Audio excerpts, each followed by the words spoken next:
Hi, welcome back to Tuesday's Tips. I'm Greg Kaiser, and this is a weekly feature that I've started about a month ago or so, and I appreciate those that have joined me and checked out the videos and the likes, and a couple of new subscribers, so welcome.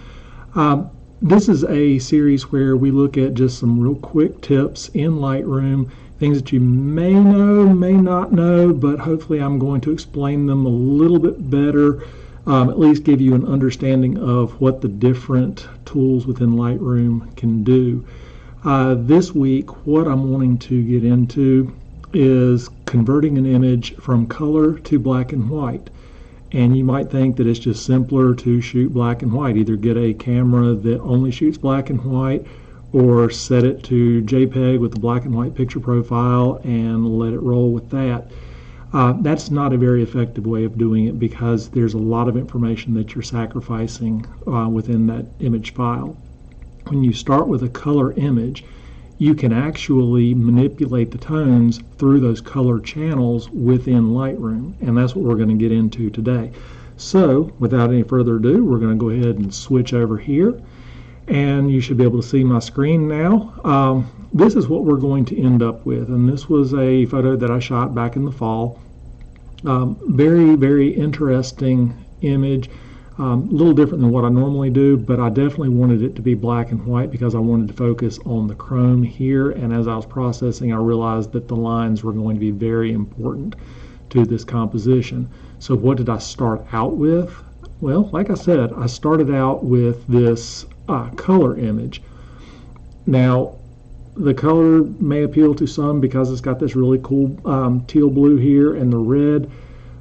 And I liked those color combinations, and originally I thought I might do this as color, but the image just felt too heavy up here. The concrete down here was too light.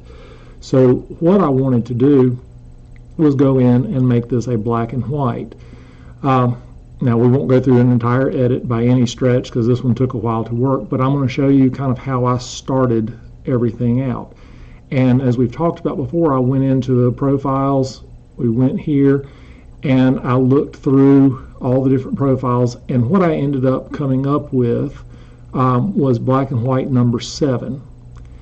And as I've mentioned before, this amount slider is available on most of these color profiles, and you can adjust it and you see how it's immediately changing some of these relationships. So I backed it off a little bit because my goal was to get this tone and this tone a lot closer. So by backing it off a little bit, you see I'm lightening the tone up here. This is not affected, but this is the tone that I wanted, and it was somewhere around here that I ended up with. Maybe not exactly, but it's going to give you an idea. So we closed that out, and you see up here profile is black and white 7. The amount has been dropped to 77%. Now this is our starting point. Again, not a preset, and we've gone into detail, so check that video out if you haven't already. But here, we've converted to black and white. It says black and white up here. We're even black and white on this button. So the temperature, that deals with color. But watch what happens. Because there is color information still in this raw file, I can adjust the relationship. And generally speaking, if you go warmer, it gets brighter. If you go cooler, it gets darker. For this one, I actually liked where it was right here for a beginning point. Same thing with tint. And of course, that is between green and magenta. And this is really good for looking at some of the relationships on a smaller level. If you look in the tire area, you can kind of see what's going on here. And I didn't change this in the original one, but looking at it right now, I'd probably go with a -21, which is going to put a little bit of green into the tire. And that just evens out some of these tones here. So those are two color sliders that work with a black and white conversion. Calibration is another one. And I've got this stack over here customized to my needs, and calibration is usually the second one I go into. Again, these sliders will affect wherever red pixels are, and even in black and white, because there's color information, we do have red pixels. So I like brightening up that quarter panel just a little bit, and we can come in and the saturation even still works. And it's really good for establishing some of the divisions, and you see that the reflection here gets a little bit brighter when we reduce the saturation of the red channel. When we come down here to the green channel, same thing. We can look at different things here, and we can just season to taste. And that's always what it is with Lightroom. It's just a matter of seasoning to taste and what you think works for the image. And keep on going here, and we just kind of play around with it and see. There's not a formula for this. But you can see just with the few things that we're changing here how much the image has changed. And of course you've got the little eyeball up here next to calibration. You can hold that and you can see what's going on. We're getting those tones a lot closer. And all the calibration has adjusted here. So that's what I'm working for. And I'm keeping the contrast here with that reflection. I'm lightening this up.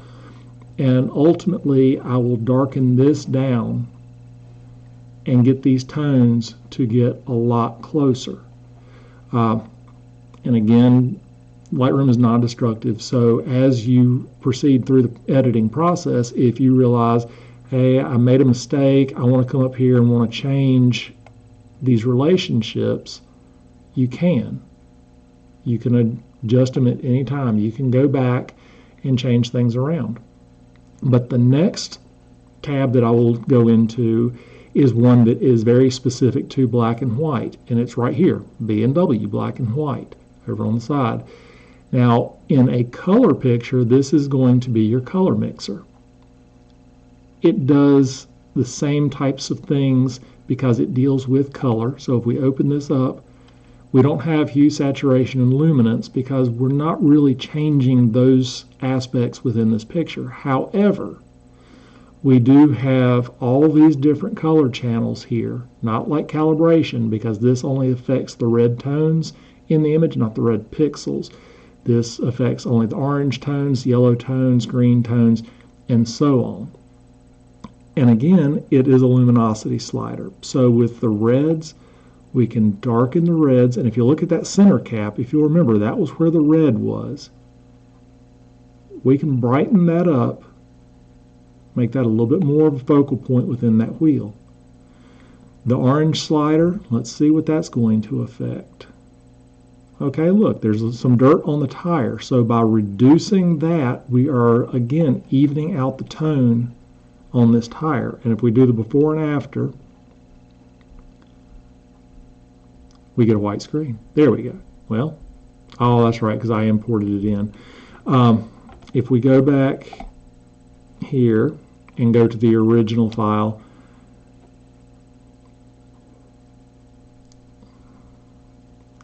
of course it takes it just a second. Here we go. You see where that orange tone is. And that's where it's scrubbed up on a curb at one point or another. And that's not what we want in our image, obviously, which was another reason that I went with black and white.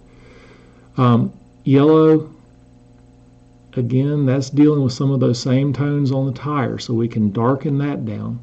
It's very, very subtle. And again, there's some green within that tire, so we brighten that up. Again, we're evening the tones. Aqua, there we go. There's that quarter panel. So we can adjust to suit our tastes. And maybe we want to go here with it, which is actually at a 0. And same thing with the blue. And that's going to be a lot of the reflections in the chrome because of the sky, so I want to boost those. Purple and magenta usually don't have a lot of impact in an image. Sometimes they do, sometimes they don't. It just depends on the colors that are present. But these are the two that I use the least. But you can see kind of where these sliders ended up. And something else we've got a color picker here, which is that targeted adjustment tool. And say we wanted to come over here on the quarter panel And if you'll notice, it's the aqua channel that is highlighted, but watch as I left click on the picture and I drag up and down. It's the aqua and the blue channel that are affected because those are the two colors that are in this particular quarter panel. So I can adjust it again to suit taste, and we can go back here to the eyeball and we can see what the change is. This is the important part of doing a black and white conversion that gets you to that starting point. If we go back to before or without the black and white color adjustments, and then with it, we've evened the tones up. It's almost like retouching in a way. So what we've done so far, we have gone in, we've adjusted the tint a little bit, we have adjusted the calibration, and we've adjusted the black and white. So this is a really good way of doing a black and white conversion, and as you can see, had I shot this just in black and white, I would not have the adjustability here. And in the end, this is what I ended up with, and you see, there's not a lot done on the basic panel. There is some, but not a lot. Calibration, that's where I ended up there. Black and white, I moved the sliders all over, and it was kind of trial and error. As I was going through the edit, I would go back through and I would change things. We don't want to do anything with color grading at this point because that will introduce color into the image. You see, I adjusted the luminosity here. Tone curve, same thing. We don't want to go into the color channels in the tone curve because that will start introducing colors. Now, if you're going for an image that has some color tones to it, like a duotone, then yeah, absolutely. Color grading and using the color tone curve can be very beneficial. So that is what I wanted to get into today. And these are designed for just real quick, tips on certain aspects of Lightroom. If you have any suggestions for tips that you would like to see me cover, drop them in the comments, send me an email. If you are interested in doing mentorships with me, either in the field or virtually, and Lightroom is one of those really great things that we can do virtually, let me know. I'll leave links to all this in the comment section or in the description. Don't forget to like and subscribe this video. It does help. I'm trying to get this out there just as a resource for photographers that are just getting started. We're not going to cover a lot of real advanced stuff in this format, but it is something that I think I can cover 10 to 15 minutes once a week and just cover an aspect of Lightroom. And hopefully by the end of this, we'll have a very lengthy library of different things that you can do and kind of quick answers. What does this tab do and that sort of thing. So thank you for joining me, and I'll see you again next Tuesday.